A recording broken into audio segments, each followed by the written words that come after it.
Хэлэлцүүлэхийн эхний хэсэгт асууя гэж бодож байсан. Дахиад нэг асуулт асуух гэсэн. Сая 16-3-аар ерөнхийдөө хүмүүс хэрглэж байна. За 3-2 тагцын одоо төлөөлөл бол хэрэглэхгүй байна хэмээл нэг гэж хариулсан.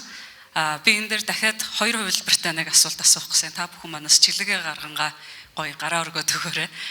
Хоёр сонголт нь болохоор би ер нь нэлээд гайгүй ашигладаг, ер нь супер шүү гэж бодож байгаа хүн. Эсвэл за яах вэ? Нэг ерөнхийд нь л ашиглаж байна гэдэг ийм хоёр сонголтоор гараа өргөж өгөөч гэж үсгэсэн. Тэгэхээр супер ашиглаж байгаа гэж бодож байгаа хүмүүс гараа өргөж өгөөч. Эсвэл өөрийнхөө хэмжээнд ямар ч гэсэн бүрэн ер нь л сайн шүү. Утсан дээр жишээ нь 2-3 Gen AI одоо аппликейшнтэй ч юм уу те ChatGPT-тэй, Claude-тэй, Gemini-тэй тийм хүмүүс ихлэ гараа өргөж өгөөч. 1 2 3 4 5 6 7 8 9 10. За ерөнхийд нь зүгээр нэг ингэсгээ ашиглаж байна да гэж бодож байгаа хүмүүс. Дийлэнх нь болчлаа. За баярлалаа. Тэгэхээр би ягаад тэгэхээр энэ сэдвийг анх сонсчоод одоо тэгээ ер нь энэ тухай дахиад ярих юм уу хэдүүлээ гэдэг уяагаас асууж ирсэн. Зөндөө л ярьлаа. Одоо тэгээ дахиад хаанаас нь ярих уу гэд эргэлзээд байсан. Тэгэхээр бид нарт бас ярилцах хэрэгцээ байгаа байх шиг байна гэдгийг сая харууллаа гэж бодож байна. Тэгэхээр эхний асуултыг ерөнхийдөө хэлэлцүүлэхээ суурийг тавих үүднээс та бүхэн өөрсдөө өдөр тутамдаа ер нь AI-г хэр ашиглаж байна вэ гэдгийг сэтгүүлч болон академи одоо эдрийн агшдын төлөөллөөс жишээ нь асууя. Ялангуяа бас оюутнууд яаж ашиглаж байна. Хоёр компанийнхаа төлөөллөөс болохоор та бүхний бүтээгдэхүүн үйлчилгээг хэрэглэгчид мөн ямар төвшөнд ямар хэлбэрээр ашиглаж байна вэ? Сэтгүүлчээс эхэлж. За. Нэг. Сайн байцгаана уу та бүхэнд өнөөдрийн мэндийг хүргэе. Тэгээд би Тэнгэр телевизэд продюсерийн ажил хийдэг. Би яг өөрийнхөө ашиглаж байгаа туршлагаасаа л хуваалцаад явах нь зөв болов уу гэж бодож байна. Тэгээд миний яг энэ химэл оюуныг харж байгаа үнцэг учраа юу байдаг вэ гэхээр химэл оюун бол яг эрчим хүчтэй адилхан зүйл. Тэгэхээр бид нар яг эрчим хүчийг хориглож үгүйсгэж чадахгүйтай адилхан энэ химэл оюуныг үгүйсгэх боломж өнөөдөр байхгүй. Тэгэхээр бид нар яг энэ хугарлын цэг дээр л яг амьдарч байгаа тийм азтай хүмүүс байгаа даа. Тэгэхээр би яг өөрөө болохоор одоо хамгийн анх одоо 3 жил гарангийн өмнө ChatGPT гэдэг одоо мэдээ анх гарснаас хойш ерөөсөө ашиглаж эхэлсэн 3 жил хагасын хугацаанд ерөөсөө л одоо тэрнээс хойш янз янзаар химэл оюуныг туршиж үзэж байгаа. Тэгээд хамгийн ер нь бол зөв платформ олох хэрэгтэй гэж боддог. За их хүмүүс бол өөрсдөө ChatGPT, Gemini ч юм уу чатботуудыг ашиглаж байгаа. За миний хувьд одоо Notion AI ч юм уу те эсвэл өөр платформуд дээр өөрийнхөө датаг оруулаад тэгээд тэр датан дээр суурилсан одоо жишээ нь Notion-ы платформ дээр өөрийнх нь химэл оюун байдаг байхгүй. Тэнгуут тэн дээр би өөрийнхөө Google Drive дээр байдаг датануудыг оруулж агаад тэнгуут л одоо өөртөө хэрэгтэй мэдээллүүдийгээ тэгээ шүүгээд авчдаг гэсэн үг. За нөгөө талаасаа newsletter маягаар ашигладаг. За өглөө болгон би нэг технологитой холбоотой мэдээллүүд хардаг учраас технологийн салбарт юу болж байгаа мэдээллүүдийг миний хувийн одоо newsletter AI гэж байгаа гэсэн үг. За нөгөө талаас манай Тэнгэр телевизтэй бас холбоотой байнгын хамтарч ажилладаг Android Media-гийн хувьд бол одоо Custom GPT байдлаар бол сүүлийн жил гарангийн хугацаанд ашиглаж байгаа. Тэр нь яадаг вэ гэхээр за ChatGPT-гийн одоо GPTs гэдэг хэсэг байдаг. Тэн дээр одоо өөрсдийнхөө датануудыг оруулаад тэгээд өөрсдийнхөө ашиглах боломжуудыг бичээд хадгалуулчихдаг гэсэн үг. Тэнгууд л тэн дээр ямар нэгэн одоо hallucination юм уу эсвэл мэдээллийг зөрүүтэй байдлаар өгөх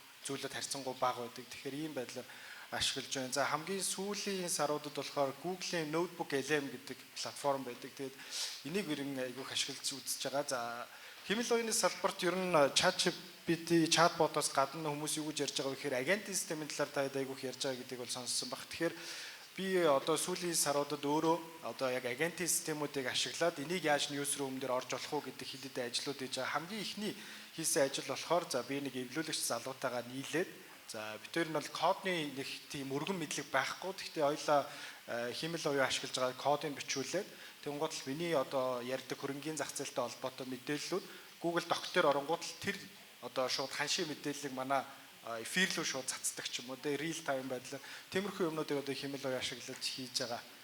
Ер нь бол аль болох чатбот ашиглахгүйгээр яг зөв платформоо олоорой л гэж зөвлөх байна.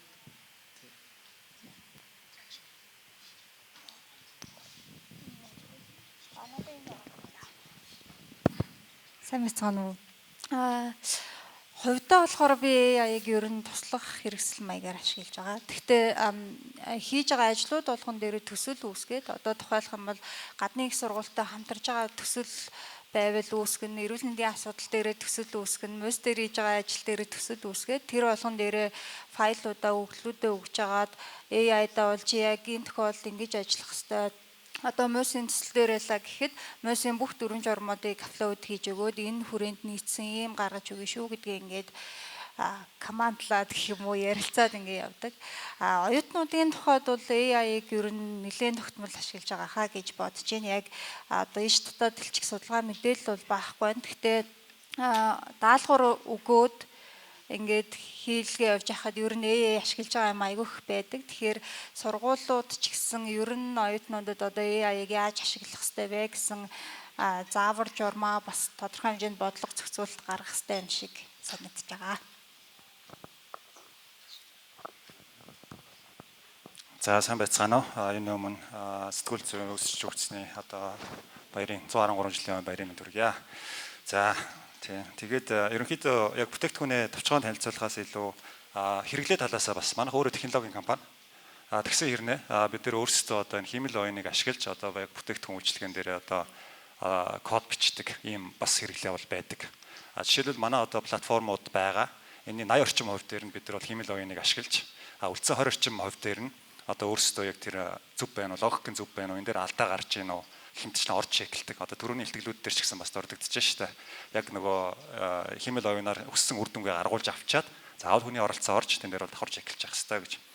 За тэгээд манайх бол үндсэн 3 бүтээгдэхүүн байдаг. Гэхдээ би толгой эргүүлэхгүй үүднээс яг энэ хэвлэл мэдээллийн салбартай, медиа салбартай холбогдоод явж байгаа үүднээс цэцэн одоо дэлдэн гэсэн одоо хиймэл оюун цорьоос хоёр бүтээгдэхүүнээ тавчхан танилцуулъя гэж бодож байна. За цэцэн гэдэг ингэхээр бол энэ маань цэцэн гэдэг одоо ярьдаг гэдэг утгаараа өөрөөр хэлбэл ямар ч хэмжээний текстийг одоо монгол хэл дээр дуу болон хөрвүүлэх ийм боломжтой бүтээгдэхүүн байгаад байна. Тэгэхээр энэ маань бол одоо зах зээлд нэвтрээд одоо жил орчмын хугацаа болж байна. За нийтдээ одоо 50 орчим хоолоон дээр ашиглах боломжтой. За тэгээд ерөнхийдөө энэ медиа салбарт ашиглагдж байгаа хэрэглээг нь харахаар одоо өнөөдрийн байдлаар бол манайх жишээлбэл 4300 орчим хэрэглэгчтэй байна. За тэгээд 80 орчим, 80-аас 90 орчим хувь нь бол дандаа e-commerce-ийн ашиглаж байгаа. За үлдсэн 10-аас 20 орчим хувийнх нь бол хэвлэл мэдээллийн байгууллагууд. За тэн дотроо одоо төрөл бүрийн подкастууд бол манай хоолоонуудыг ашиглаад айгүйх чинээрээ хийгдэж байгаа. Нэгдүгüүрт нь. За хоёрдугаарт нь одоо сүүлийн үед мэдэгдэж байгаа жишээ яаж юм гэхээр за эхлээд юм реклам сурталчилгаан дээр ашиглаж исэн бол одоо ингээд нэг 3-аас 5 минутын хэмжээтэй подкаст руу гараад эхэлчихэж байгаа. Тэгэнгүүт одоо хэрэглэн танигдаад ирэнгүүт одоо жишээлбэл сая уржигдэр би олж мэдчихэж байна л да. Одоо Монголын нөгөө баримт шалгах төв гэдэг.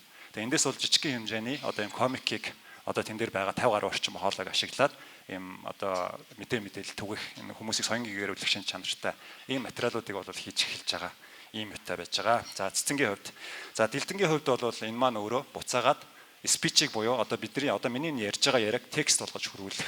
Тэгээ энэний хамгийн түрүүнд гарч байгаа бүтээгдэхүүн нь бол яа харахгүй нөгөө хурлын тойм.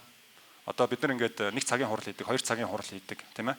Тэгэнгүүт энэ дээр яг юу яригдсан, яасан хийснэ мартчих гад идэг. Гэтэл энэ дотроос чинь яг нөгөө түрүүн нэлтгэлүүдээр гарч байгаа гол нюансуудыг чинь барьж аваад ийм шийдвэр гарлаа, ийм онцлог мэдээлэл гарлаа. За ийм одоо дэвшиг санал гарлаа гэж ингэж ярьж байгаа.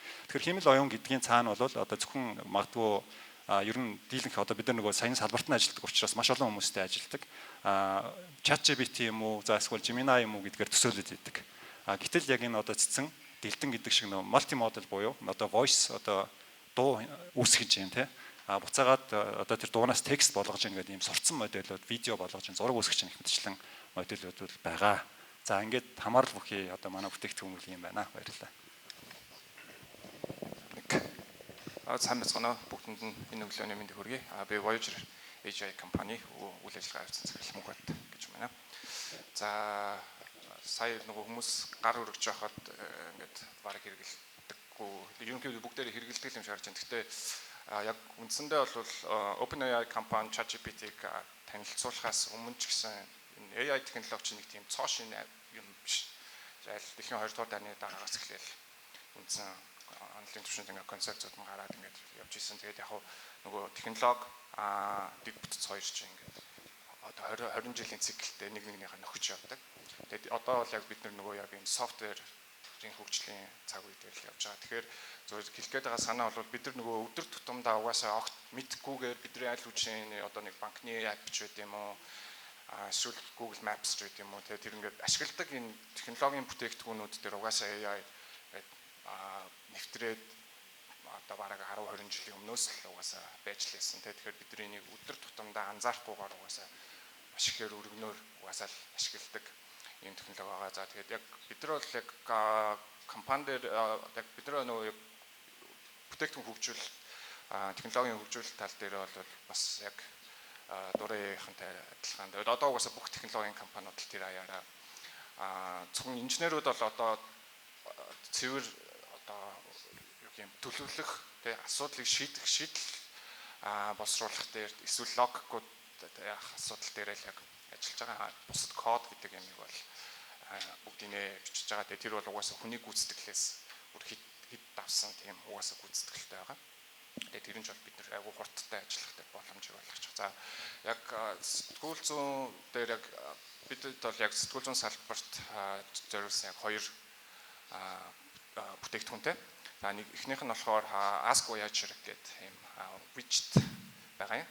Тэгээд одоогийн байдлаар юм байна item юм байна UBN юм байна Fluma Media тэгээд Graphiman гэдэг энэ дөрвөн сайт дээр барьж байгаа. Та хэрвээ одоо ороод үзэх юм бол таны уншиж байгаа одоо нийтлэл мэдээ сурвалжлага болгоны доор энэ widget угаасаа гарч ирдэг.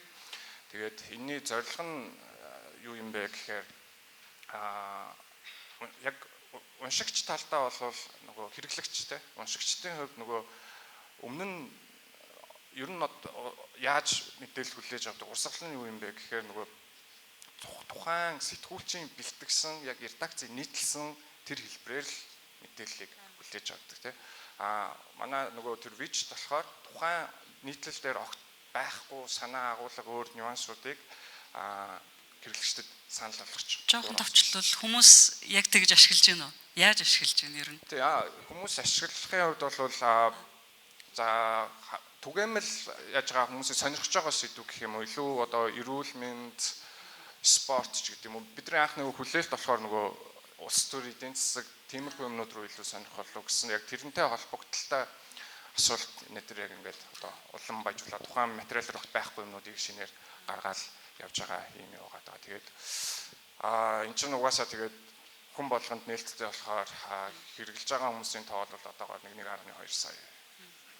Тэгээд unique user гэж тооцож байна. Тэгээд нөгөө бүтээгдэхүүн нь болохоор Voyager Transparency гэдэг байгаа. Тэр нь болохоор төрийн нээлттэй өгөгдлүүдийг бүгдийг нэгтгээд нэг юм төрийн нээлттэй өгөгдлийн нэгдсэн платформ болох зорилготой байгаа. Тэгээд энэ дээр бол угаасаа нөгөө шилэн данс, хасхом, Tender.go гэдэг нөгөө төрд байдаг бүх мэдээллүүд чинь айгу түүхтэй байдаг шүү дээ. Тэгээд тэрийг сайхан нэгтгэл тэгээд хүмүүс зүгээр асуулт хариултаар авах боломж олгогдсон. За тэгээд энийг маань бол нэг яг үндсэн хэрэгжилж байгаа гол хэрэглэгчд маань бол угаасаа сэтгүүлчд гэж харж байгаа. Ямар линкээр хандах вүлээ? Ямар линкээр хандах вүлээ гэсэн саяны саналуу? Тийм Voyager Man гэдэг Voyager Man гэж ороод сая бүх мэдээлэл байгаа юм байна шүү дээ. Мэдээлэл нь ингээд байж байгаа. Тэгээд бид нар бол яг одоогийн байдлаар яг өнөөдөр бол transparency гэдэг төсөл дээр нөгөө датанууд нэмээд ингээд оруулаад явж байгаа. Тэгээд одоогийн байдлаар зөвхөн шилэн дансаагаа болоод тун удахгүй яг одоо анх удаа гэж хэлэх дурггүй л дээ. Гэхдээ ер нь бол анх удаа төрийн бүх худалдаа авалтууд гэсэн Tender.go тэгээд хасхом буюу нөгөө авилгатай тэмцэх газрын албан тушаалтнуудын мэдүүлж байгаа хөрөнгө оруулалтын мэдүүлэг. За тэгээд шилэн данс гэхээр нөгөө төрийн байгууллагуудын бүх гүйлгээний мэдээллүүдийг улсын бүртгэлийн ерөнхий газрын хуулийн этгээдүүдтэй ингээд энэ дөрвөн датаг нэгтгэж байгаа. Тэгэхээр нөгөө иргэд хяналттай авах хэвлэл мэдээлэл нөгөө их сурвалжаа илүү хурдан одоо судлах материал бичиг судлах ажлыг илүү хөнгөвчлж өгч байгаа юм л да. Тэгээд яг албан ёсны нөгөө өөрийнх нь төрийн их сурвалж руу нас хөтлөлттэй учраас өдөртэй гэж. За би дараагийн асуултыг Ганагаас асуух гэсэн. Түрүүн нөгөө ярианыхаа эхэнд Gen AI болон эйжентик тухай ярьж шүү дээ. Тэгэхээр тэрийг нэг тайлбарлаж өгөөч. Ялангуяа зөвхөн чатботоос илүү өөр платформуд ашиглаарай гэж байна. Тэгэхээр яг энэ agency бий болсноор бидний үр ашигтай хэрэглээнд бас ямар өөрчлөлт гарч байгаа вэ? Та бүхний бүтээмж үйл ажиллагаанд ямар нөлөө ер нь үзүүлж байгаа вэ? Зүгээр одоо Gemini ч юм уу эсвэл одоо сүүлийн үед яригдаад байгаа Anthropic Cloud ч юм уу ийм том компаниудын бүтээгдэхүүнүүд байгаа. За агентийн систем энэ дээр орж ирснээр бид нар дээр ямар давуу талууд бий болж байгаа гэхээр бид нар өөрсдийнхөө хүсснээрээ хиймэл оюуныг одоо бий болгож чадж байгаа гэсэн үг. За тэрэн дээр одоо янз янзын платформуд байгаа л да. Ялангуяа одоо N9N гэдэг нэг платформ байдаг. За тэрэн дээр болохоор яадаг вэ гэхээр за ямар дараалалаар ингэж ажлынхаа workflow-уудыг хиймээр байгаа. За тэн дээрээсээ одоо энэ том компаниудын LLM-уудыг холбоод за тэндээс нь авах датагаа холбож өгөөд хийх үйлдэлүүдэд холбож өгөөд тэгээ яг өөрийнхөө ашиглах боломжтойгоор хиймэл оюунаа ашиглаждаг гэсэн үг. Тэгэхээр өөртөө хэрэгтэйгээр угсраад байна гэсэн үг. Тийм өөрийнхөө хэрэгцээ тохируулаад угсраад байна гэсэн үг л дээ. Тэгснээр ингэснээр ямар давуу талууд ялангуяа newsroom дээр бий болох боломжтой вэ гэхээр за бидний хувьд одоо newsroom-уудын хувьд хамгийн их дататай болж эхэлж байгаа. Бид нар өдөрт асар их хэмжээний датануудыг өөрсдөө үйлдвэрлэж байгаа. Сэтгүүлч нар, зураглаач нар. Тунгууд бид нар дээр одоо ямар асуудлууд тулгарч байгаа вэ гэхээр миний ойлгож байгаагаар бид нар өөрсдийн мэдлэгүүгээр зарим нэг сэдвийг хэтэрхий яриад байдаг. За өөрсдийн мэдлэгүүгээр зарим их хүмүүсийн талаар эсвэл хэтэрхий яриад байдаг. Тунгууд тэр нь яг өөрсдөө одоо бид нар нэг сошиал медиа платформ руу оруулж байгаа ш. Тунгууд тэр бүх редакцууд нэг зүйлийн талаар яриад ирэхээр нийгэм өөрөө тэр тал руугаа чиглэж байгаа шараад. Тэгэхээр бид нар энэ одоо жишээ нь агентийн системүүдийн тусламжтайгаар мөн хэмэл оюуны тусламжтайгаар бид нар яг юуны талаар хамгийн их ярьж байна. Тэгээ энэ датагаа мэдэх боломжтой. Бидний хамгийн их орхигдуулаад байгаа сэдв яг юу байгаа юм бэ гэдгээ мэдэх боломжтой гэдэг ч юм уу те. Мэдээж сэтгүүлч нар өөрсдийнхөө судалгаа болон одоо текстэн дээр бол маш ихээр ашиглаж байгаа гэдэгт бол би итгэлтэй байна. Харин бидний яг анзаарахгүй байгаад байгаа зүйлүүд яг эдгээр дата байгаад байна.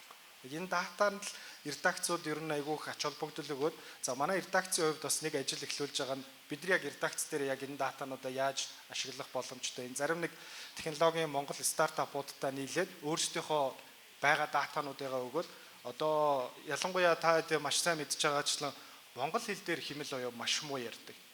Энэ нь монгол хэл дээрх нээлттэй дата маш бага байгаатай холбоотой. Тэгэхээр редакцуудад хамгийн цэвэрхэн датанууд байгаа буюу бид нар яг мэдээгээ бичээд тэр мэдээнийхээ текстийг мэдээ болгоод уншдаг. Тэгэхээр энэ дата хамгийн хэрэгтэй байна. Тэгэхээр энэ датаг технологийн компаниудтайгаа хамтраад маш сайн хэмжээний TTS модель буюу одоо text to speech гэж хэлдэг.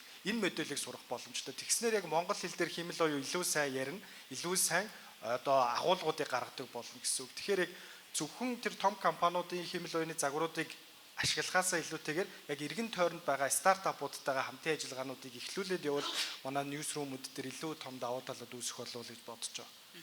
Энэ тухай би дэлгэрүүлээд яг хилцүүлэг эхлэхийн өмнө гурлаа ярьж исэн сэдвийг нэг эргэн хөндөж болох уу. Тэгэхээр нөгөө танах бол жишээ нь монгол хэлээр дууны одоо технологиг нэвтрүүлсэн байна. Тэгэхээр бид нар жишээ нь байгаа датагаа өгөөд түрүүн та ярьж исэн би бараг өөрийнхөө хоолойг өгөөд сургаад мэдээг уншуулах боломжтой гэж ойлгосон. Тэгэхээр энэ тухай бид нар яг энэ мэтчлэнгээр редакцууд тэгэхээр танаа үйлчилгээтэй холбоод бас ямар бүтээгдэхүүн гаргах боломж байгаа. Бүтээгдэхүүн гэхүү эсвэл ямар ажиллаа хийлгэх ер нь боломж байна.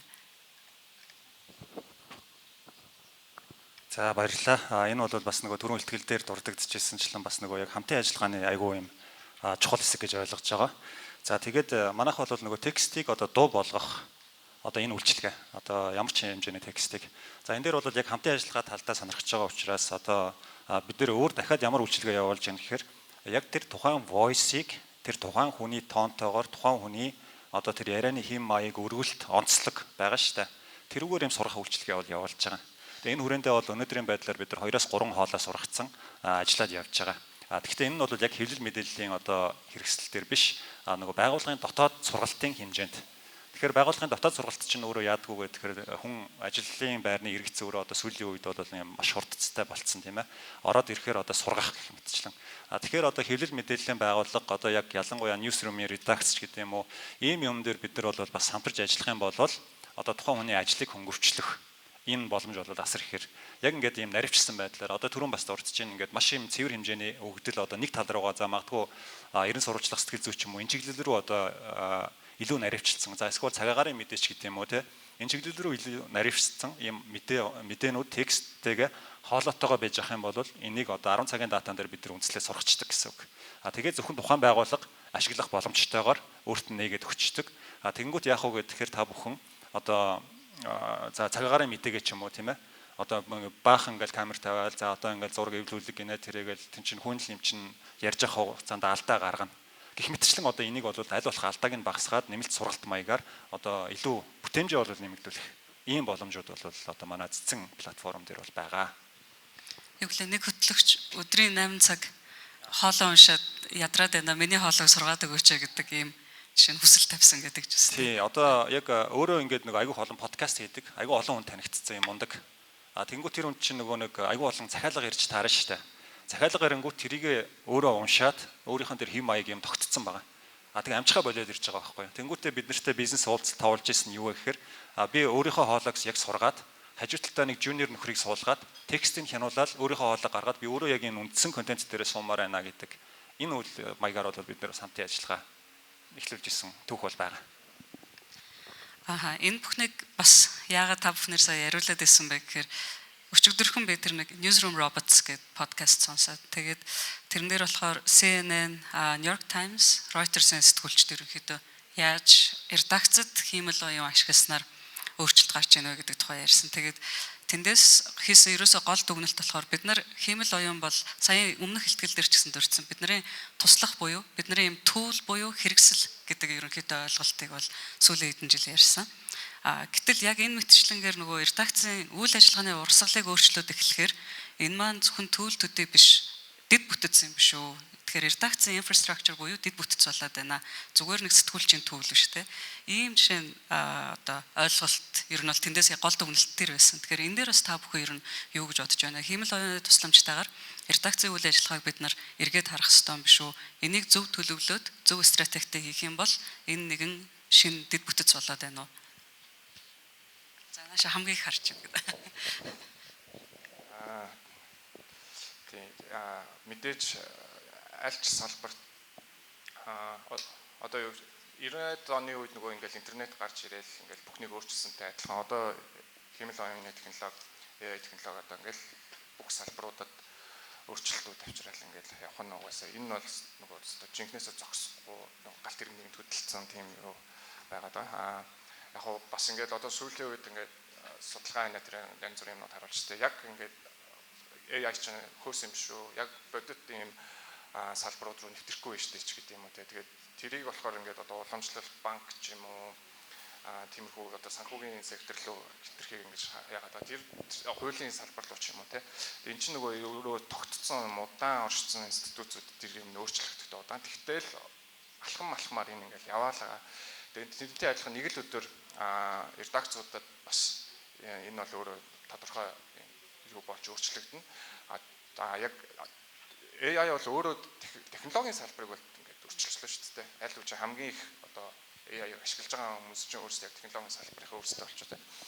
Тэгмүүд яг миний одоо хувийн туршлагаар ингээд ажиллаж байгаа төслүүд дээр харахаар ямар ч ер нь одоо тийм rocket science биш бол Монгол компаниуд ч тэр Монгол бас редакцууд ч тэр бас юм технологи нэвтрүүлж чадах юм байна гэдэг юм харагдаж байгаа. Гэхдээ яг хамгийн хэцүү хэсэг нь бол энийг яаж санхүүжүүлэх вэ гэдэг асуудал.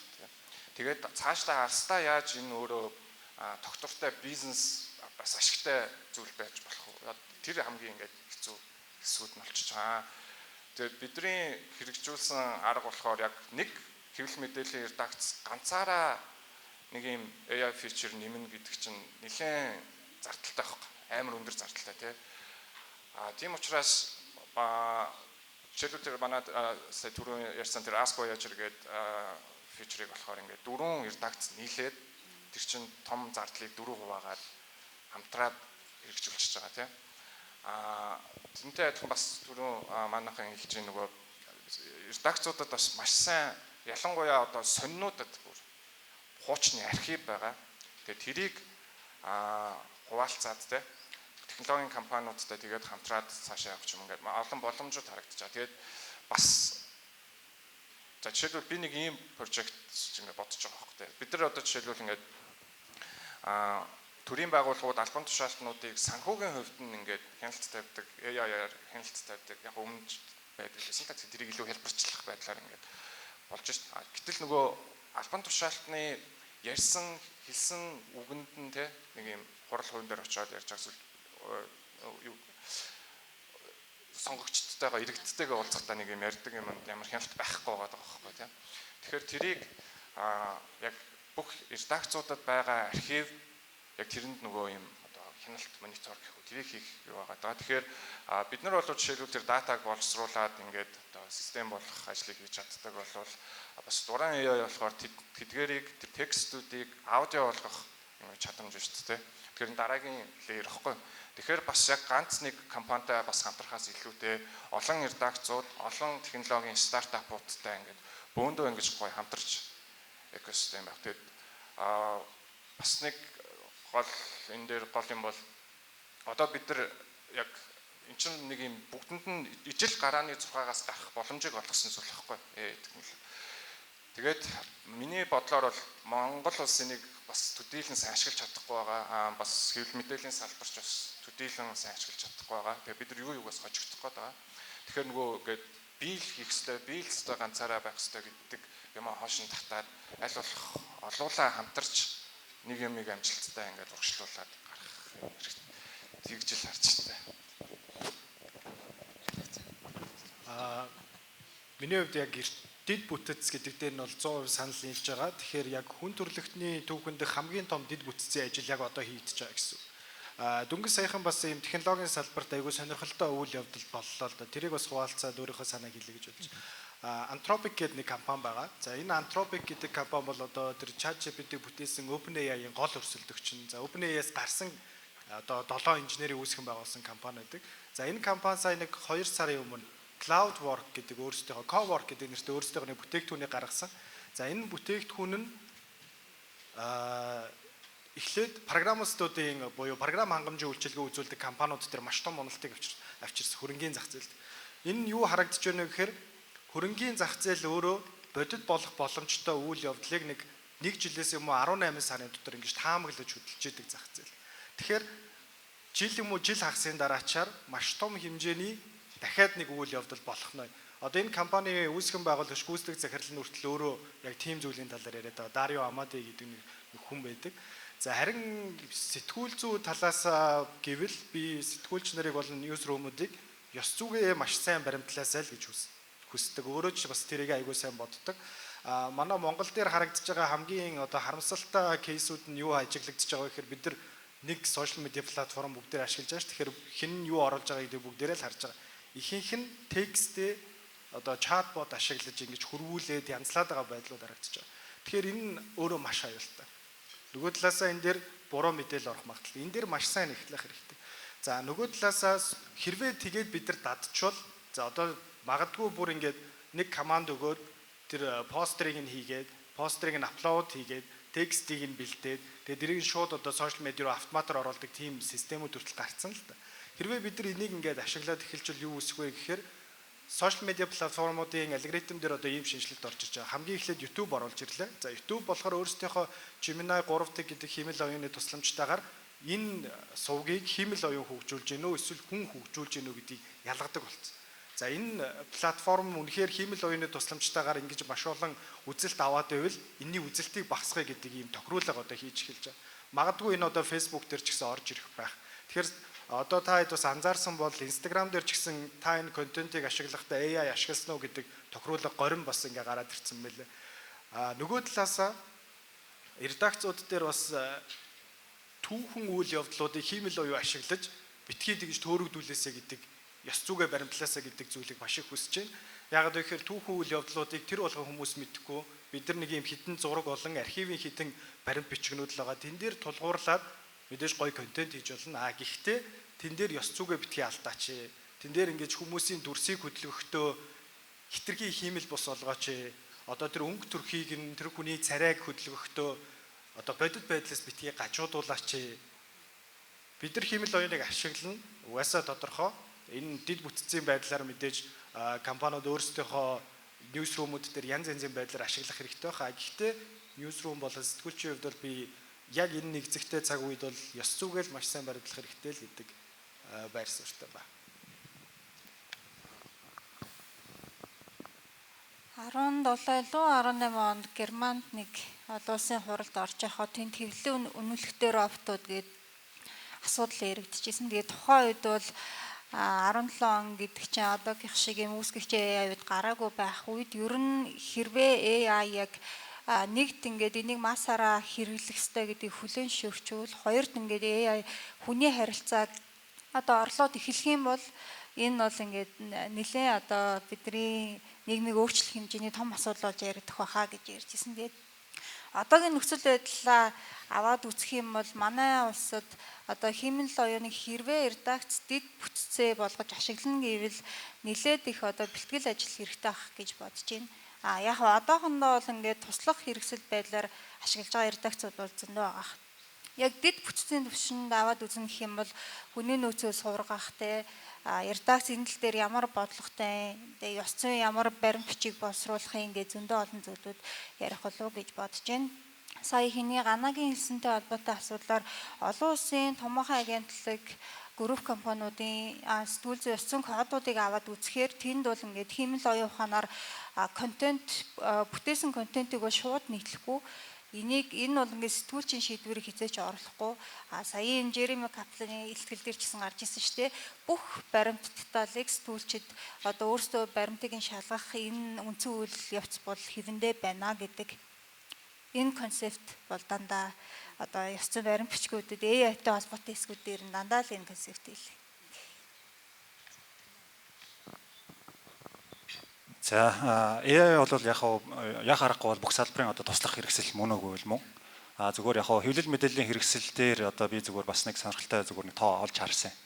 Тэр нь өнгөрсөн оны 100 одоо олон улсын Америкийн нэгдсэн улсад хийгдсэн судалгаагаар нийтдээ одоо ойролцоогоор нэг 1500 орчим сонин дээр нийтлэгдсэн 186 мянган одоо нийтлэл байгаа, артикл байгаа тийм. Энэ дээр одоо тодорхой хэмжээтэй ингээд судалгаа хийж үзэхэд энэний 9.1% нь жишээлбэл хиймэл оюунаар бүтсэн эсвэл хиймэл оюуныг ямар нэгэн байдлаар ашигласан гэдэг юм их сурвалж байгаа. Тэгэхээр яг азар нэг талаар одоо хиймэл оюун одоо төөрөгдүүлсэн за hallucination буюу одоо энэ хийгдсэн мэдээлэл үйлдвэрлэж байгаа хэдий ч нөгөө талаараа технологийн компаниуд маань одоо энэ хиймэл оюунаар бүтээгдэж байгаа зураг, видео, аудио, текст эдгээр төр яаж ингэж тэгэхээр одоо нэгдсэн протокол маягаар synthetic ID гэдэг ямиг бол бас гаргаад өгцсөн байж байгаа. Тэгэхээр яах вэ гэхээр энэтэй холбогдуулаад одоо түрүүн судалгаантай холбоотой бас зүгээр дурдъя л та. Хиймэл оюун ашигладаггүй 3 редакц гээд нэргүй судалгаа явуулсан шүү дээ. Энэ дээр бол олон улсын судалгаа байдаг. Энэ бол үгүй бах гэж бодож байгаа. Хэрвээ та хиймэл оюун ашиглахгүй байгаа гэж бодож байгаа боловч танай байгууллагад ажиллаж байгаа 10 хүний 9 тутам нь нууцаар одоо танд мэддэхгүй байдлаар хиймэл оюуныг туслахаа болгож ашиглаж байгаа. Тэгэхээр энэ одоо тэрийг мэдхгүй явах юм бол харин эсрэгээр нөгөө хүнд итгээд байна гэж бодоод идэг нөгөө хүн маань цаанаа одоо нөгөө төлбөртэй болон төлбөргүй өөрийнхөө одоо мэдхгүйгээс болоод буруу хиймэл оюуны түүл ашиглаад байх магадлал маш өндөр. Тэгэхээр ерөнхийдөө одоо яах гэж байна гэхээр энэ хиймэл оюун бол нэгэнтээ одоо бидний амьдралын салшгүй нэг хэсэг болчихж байгаа учраас байгууллагатаа бол тэрийг хүлээн зөвшөөрөөд тодорхой хэмжээний зардалтай одоо тийм хиймэл оюунуудыг бол ашиглах шаардлага бол тулгарцсан байж байгаа. Тэг яагаад зардалтай гэж хэлээд байгаа юм гэхээр зардалтай гэдэг дээр чинь илүү наривчилсан та бүхний одоо тэр сэтгүүлчдэд байгаа тэр маш үнцэнтэй одоо мэдээллийг одоо тэр төлбөртэй хэрэгслүүд чинь хамгаалах магадлал маш өндөр хамгаалж өгдөг. Зүгээр үнгүй хиймэл оюун дээр ашиглаад байхаар та бол яаж юм гэхээр тэр хиймэл оюуны моделийг сургах материалыг л байгууллагынхаа ноу хавыг л тэр хиймэл оюун руу одоо зүгээр л цацаад байгаа хэлбэр болчиход байгаа байхгүй юу. Тэгэхээр ерөнхийдөө бол яг энэ сургана нэгдүгээр тэр асар их юм алдна. За тэгээ буцаад эн чинь одоо тэр танай байгууллагын ноу хавч гэдэг юм уу юм задрах юм эрсдэл аюултай байдаг. За тэгэхээр ерөнхийдөө ёс зүйгээр туслах мөн үү мөн. Тэгээ тодорхой хэмжээнд бид нар бол бодлогоор ашиглах ёстой.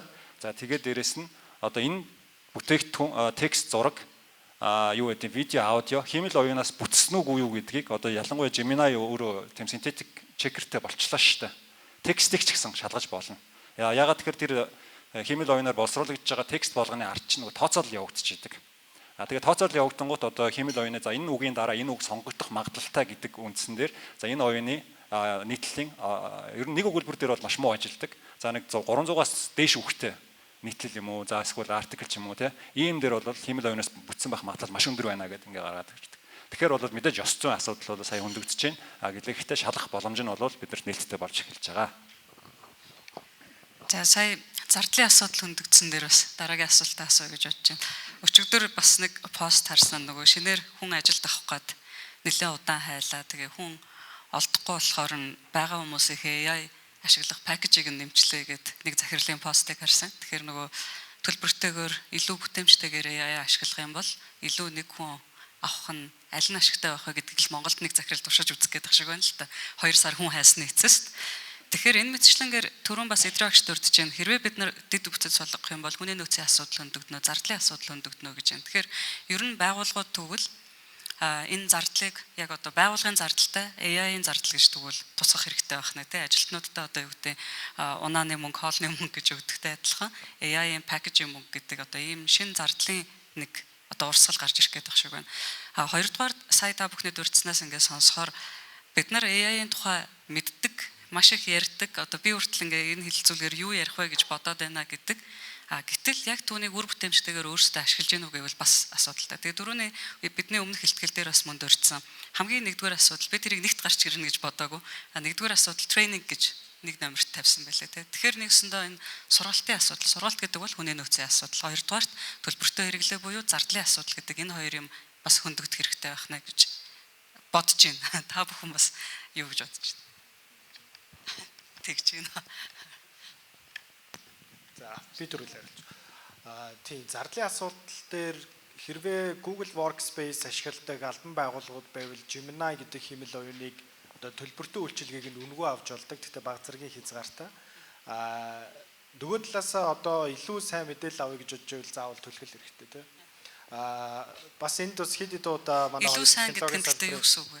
Fact check хийж өгч гэнэ үү, яах гэж байна? Хоёр технологийн салбарын төлөөллүүд маань ярьсан одоо өөрсдийнхөө датанууд дээр суулгаад өөрсдийнхөө одоо open source хиймэл оюуны загваруудыг ашиглаад тийм байдлаар дэд бүтц дээр хэрвээ newsroom дээр оруулж ирэх гэж байгаа бол тэднийг ачааллуулах тусдаа одоо компьютер тусдаа зардлууд бол гарах хэрэгтэй болов. За хэрвээ тэр зардлыг гаргаж өгч чадахгүй эсвэл тэр зардлыг ерөөсөө тоохгүй явж ивэл түрүүн бас энд дурдсан угаасаа л ашиглаж байгаа. Угаасаа л ямар нэгэн байдлаар ашиглаж байгаа. Тэгэхээр хамгийн муу хувилбарыг нь хамгийн үр бүтээмжгүй байдлаар хамгийн хэрэгсэлтэйгээр ашиглаж авах магадлал байгаад байгаа учраас бүтээмжийг нэмэхийн тулд зардлаа заавал төлөх хэрэгтэй л гэж. Тийм би болохоор 2-3 сургалтанд сууж байсан онлайн сургалтанд за нэг удаа нэг Малайзад очиж нэг сургалтанд суусан. Тэн дээр бас хиймэл оюуны талаар нэлээдгүй дэлгэнгүй ярьж байсан AI журнализмын талаар. Ер нь бол гэхдээ би бол бүх мэдээлэл нээлттэй бүх зүйл шинэ байгаад байгаа учраас өөрийнхөө байдлаар ингээд аль болох өөрийгөө сургаад явах нь хамгийн зөв болов уу гэж бодож байгаа. Монголд байгаа яг бодис сургалтын нөхцөл байдлуудыг харахаар хэтэрхий одоо муу агуулгатай тэгсэн мөртлөө хэтэрхий өндөр үнэтэй харагдаж байгаа. Тэгэхээр ер нь бол баг өөрийгөө сургаа явцсан нь хэлээд дээр санагдаж байна. Харин редакцийн зүгээс бол мэдээж нэгдсэн сургалт явах нь бол зөв бах аль нь одоо мэддэг зүйлсүүдтэй мэддэг ноу-хау дагаалцсан явах нь хэрэгтэй бол. Тийм зардлтай холбоотой асуудлыг яг бодит жишээ аваад жишээлбэл сая манай дээр нэг төрийн байгууллага үйлчлэг үзүүлээч гэдэг холбогдоод тэгээ тэр болохоор яг нөгөө дотоод аудитын функц юм байлээ л дээ. Тэгээ нөгөө юм харьяа байгууллагууд нь 20 эд юм харьяа байгууллагуудынхаа улиралд нэг удаа нөгөө бүх шилэн дансных нь гүйлгээнүүдийг чинь нэг байгууллагч тэдэн мянган гүйлгээ хийж байгаа шүү дээ. Тэгээ тэрийг нөгөө ингээд аудитлах нэг төвхтэй байт юм байна. Механик ажил ихтэй. Тэгээд тэр нь зориулсан 3 хүн ажилладаг гэж байгаа байхгүй. Тэгээд надад аим утгагүй санагд. Тэгээд чинь миний төлж байгаа татвараар ингээд 3 хүн зөвхөн тэрийг хийдэг 3 хүн жагсах шиг тий.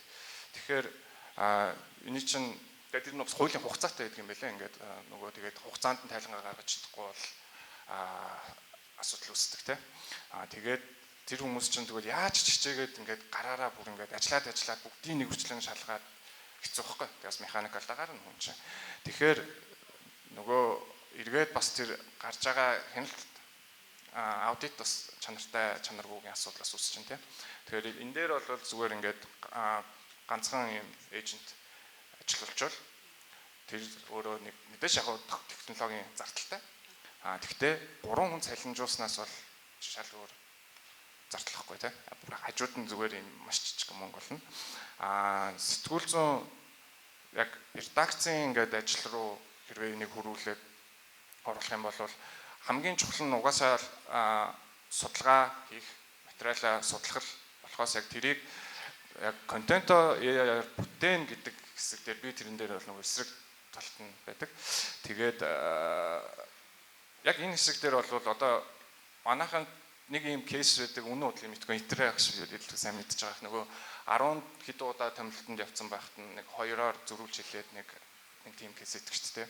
Яг тийм асуудал үүсэхгүй тулд яг нарийн юмнуудаа илүү олон удаа ядаж тэрийг туршиж одоо өөрийнхөө одоо нотлох баримтыг олон удаа давтаж одоо хяндаг ч юм уу те. Тэгэхээр яг энэ тохиолдол дээр бол яг хамгийн одоо хямд төсвөр арга бол open одоо ChatGPT ч байна уу, тэр Claude Gemini ч байна уу мэдгүй. Гэхдээ мөнгөний төлж ашиглах нь зөв гэдгийг бол хэлмээр байна. Дататай холбоотой дата алдагдж байгаа асуудлын хувьд бол энийг бол яг редакц бие дааж шийдэхэд амар хэцүү. Тэгээ би бас яг дэлхийд даяар маш олон редакцууд зүгээр ингээд AI компаниуд зүгээр үнэгүй ингээд дата зүгээр угаасаа ингээд үйлдвэрлэж өгч байгаа. Тэгэхээр яг өөрөөсөө хамгийн найдвартай байна гэвэл on-premise юм дэд бүтцтэй байх хэрэгтэй байхгүй тий. Одоо энэ GPU гэдэг юм байна шүү дээ. Тэрийг яг редакц дээр ч юм эсвэл олон редакцууд нийлээд ингээд яа. Тэгэхээр энэ чинь хөрөнгө оруулалтын зардал нь сар өндөр болоод бүр амар ингээд явчихтэй. Тэгэхээр яг уу тийм ээ. Тэгээд болж өгвөл энэ on-premise байх нь амар зүг байгаа. Сургалтын тухайд бол одоо тэгэл заавал нэг юм сургалтын байгууллагт очиод бас суучвал сайн л тэрлээд. Гэхдээ угаасаа ингээд Google дээр ч юм уу эсвэл YouTube дээр тийм туториал юмнууд өчнөө байгаа дөө. Тэр нас тэгээд өөрөө л хүний өөрийн хөгжил зүтгэл шүү дээ. Тэр заавал сур гэдэг хэлжээ сурах шиг. Траш оюутнуудын AI literacy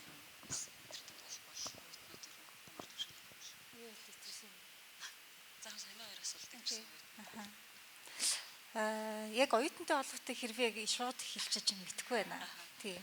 Яг редакц хэрвээ AI-г бид нар ашиглая гэж хэрвээ шийдэх юм бол миний бодож байгаа санаа бол хамгийн ихэнд энийг яг ямар төвшөнд яаж ашиглах юм гэдгийг редакцийн дотоод дүрм журм ёсон кодтой нарийн одоо тусгачаад тэрнийхээ дараа сэтгүүлчдгээ ингээд хинээр сургуулах юм, яа сургуулах юм гэдэг зүйл рүү орж иж энэ AI бол яг редакцийн туслах хэрэгсэл редакцийн дотоод үйл ажиллагааг төрөвчлөх, хөнгөвчлөх те тгээс өмнөх хэлтгэлээр гарч исэн Перу, одоо өмнөд Африк, Швед янз бүрийн орнуудад AI-г ингээд туслах хэрэгсэл болгож ашиглаад яаж одоо шагнал авсан 90 сурвалжлах сэтгүүл зүйн бүтээл нийтэлж байна. Тэр утгаар одоо тултал нь тийм сайн өөр ашигтай ашиглах одоо нөхцөл нь бүрдэх юм болов уу гэж бодож байна. Тэгэхээр альва технологич угаасаа массын хэрэглээ болохын тулд эхэндээ үнэгүй эсвэл маш бага хэмжээний төлбөртэй байгаа шүү дээ. Одоо OpenAI-д бол тийм байгаа. Тэгээд энийг хэрвээ бүр ингээд редакцийн төвшөнд одоо тултал ашиглана гэвэл сая мөнх оч гэсэн хэлээлэн томоохон агентлагууд бол өөрсдөө нэг модельөө сургаад өөрсдийн гэсэн яг ийм зүйлүүд дээр ингээд өгүүлбэрүүдээ зөвхөн тэр редакцид зориулсан тийм байдлаар ашиглаж байгаа ч байна. Энэ OpenAI-тэй лицензийн гэрээтэй ашиглаж байгаа ч тийм зүйлүүд байна. Тэгээд AI ашиглахтай холбоотой яг уу AI чинь зөвхөн ингээ бүхнийг мэдээд байгаа биш. Бид нэр ингээд яаж харилцаж гэн, ямар мэдээлэл оруулж, яаж командлж, юу хүсэж гэн тэр болгонд ингээд суралцаад явж байгаа болохоор редакцууд бас нөгөө нэг хүний хувийн эмзэг мэдээлэлтэй холбоотой мэдээлэл эсвэл нууц их сурвалжтай холбоотой мэдээллийг тухайлбал AI руу ерөөсөө өгөхгүй гэдэг ч юм уу гадны ёс зүйн кодуудыг харахаар тийм зүйлүүд аягүйх байлээ. Тэгэхээр редакц бол хэрвээ AI-г бид нэр яг дэд бүтцэд олгоод ашиглаад энийг ингээд редакцийн бүтээмжийг хөнгөвчлөн сайжруулна гэж шийдэж байгаа бол энийг ямар төвшөнд яаж ашиглах вэ гэдэг бодлогоо л аягүйх сайн гарах хэрэгтэй болов уу гэж. AI стратеги ер нь бол бэлтгэх хэрэгтэй. Тэгэхээр нэгдүгээр ёс зүйн кодтай байх хэрэгтэй гэж юм.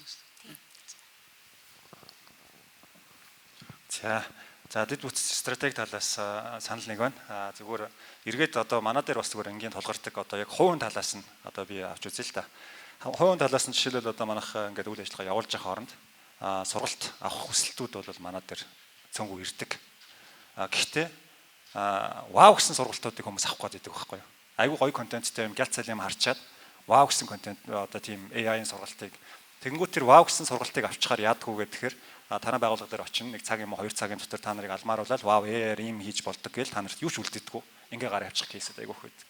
Тэгэхээр бол ерөнхийдөө яг энэ хувийн руу чиглэсэн сургалт яг юунаас эхлэх ёстой юм бэ гэж зүгээр өнгөрсөн хугацаанд ингээ харж байгаа гэхээр одоо AI-ийн хамгийн оновчтой ашиглахын тулд одоо энэ промптууд байж байгаа шүү дээ. Тэр тухайн одоо хэл дээр ашиглаж байгаа үг үсгийн сонголт.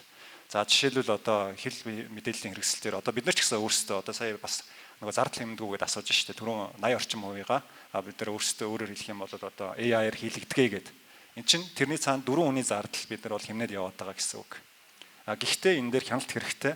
Нөгөө талаасаа бүтээмж маш их нэмэгдэх боломжтой. Тэгээ хамгийн гол нь яг промптод зөв бичих нь өөрөө ямар ч AI-ыг ашиглах хамгийн зөв суурь нь болох юм аа.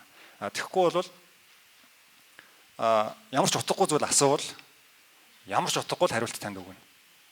Ямар ч юм бүрхэг промпт өгөх юм бол бүрхэг л зураг гаргаж өгнө. Одоо Gemini дээр ч гэсэн илүү наривчлалтай detail одоо яг тэр тухайн онцлогтой тохирсон та өөрийнхөө яг энэ төсөөлөлд байгаа ямиг нарийн тэр промпт дээр тусгаж чадах юм бол таны төсөөлөл амлах боломж AI-ийн тусламжтай байгаа яг бол байгаа. Тэрийг сураагүйгээр зүгээр муу юм өгөх юм бол одоо тийм бүрсгэр хоёрцсан тийм л одоо үр дүн гаргаж явах юм боломж байна. За баярлалаа. Бидний хэлэлцүүлгийн цаг ингээд өндөрлж байна. Тэгээд хэлэлцүүлэгт маань оролцсон бүх панелистуудад баярлалаа. Анхаарал тавьж сонссон та бүхэнд бас баярлалаа.